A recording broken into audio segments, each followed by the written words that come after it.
at its sleekest and deadliest. Virtually undetectable by enemy radar, it can strike anywhere, anytime, and deliver a behemoth payload of weapons, both conventional and nuclear. In 20 years of flight, this $1.4 billion pride of the United States Air Force boasts a flawless safety record. Then came February 23, 2008, on the island of Guam. B-2 pilot Captain Justin Grieve is one of 2 pilots at the controls of the Spirit of Kansas. The mission, to fly the plane home to Whiteman Air Force Base in Missouri. The jet was happy, the weather was beautiful, and we were ready to go home. But seconds after takeoff, there's a malfunction in the computerized flight control system. So we were left with 2 computers out of the 4, and they began to argue with one another. The remaining computers deliver distorted information, and the B-2 thinks it's pointed downward. So as the aircraft was rolling down the runway, it was confusing itself. Once airborne, the computer misinformation causes the emergency flight controls to react by jerking the nose sharply upward. Then, disaster. The bomber goes into a stall in mid-air. It was in a stalled configuration. We were extremely slow and extremely low. Stalled at only 80 feet high and flying at less than 145 miles per hour.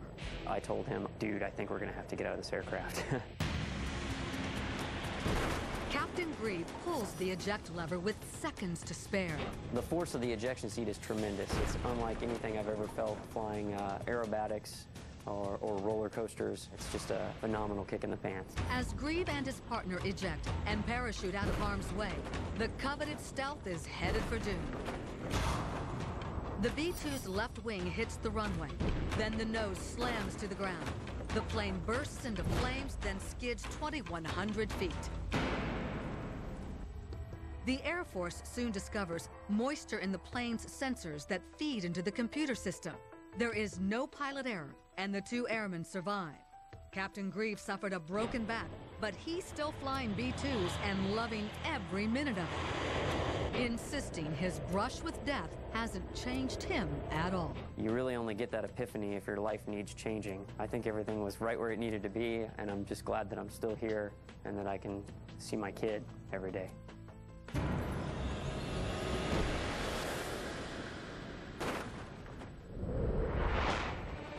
This military aircraft is 3 minutes into its very first demonstration flight at a test center in Wilmington, Delaware.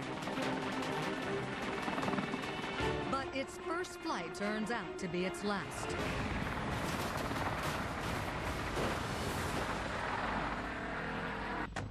It's called the V-22 Osprey, a unique 55,000-pound multi-mission aircraft that can take off, hover, and land like a helicopter, but fly as high and fast as a turboprop airplane. The military praised the craft for its ability to get inside enemy lines and back to friendly territory at record speeds. But what you're watching is video from this Osprey prototype's very first flight in 1999. It barely gets off the ground, wobbles. Then the $35 million plane comes crashing down.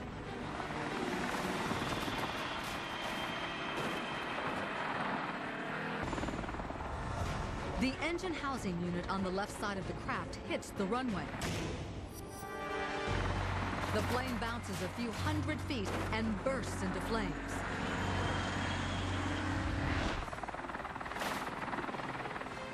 Thankfully, the 2 pilots on board sustain only minor injuries, and the malfunction is blamed on faulty wiring in the flight control system.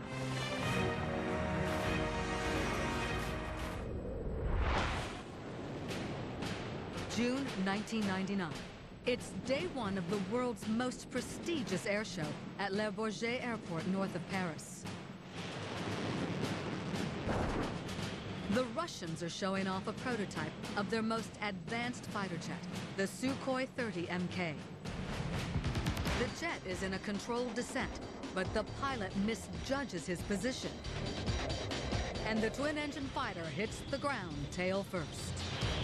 The back end is engulfed in flames, But the pilot desperately tries to gain altitude. He gives it all he's got. Just 500 feet in the air, he and the co-pilot eject just in time. The two pilots survive with minor injuries at a cost of $33 million to the Russian military. Coming up, a guy tries a getaway in a dump truck. Now, the driver better hope cops catch him before this guy does. He's got a bat. He screamed at me that he was going to kill me, and I kind of laughed at him and said, "No, I'm going to kill you."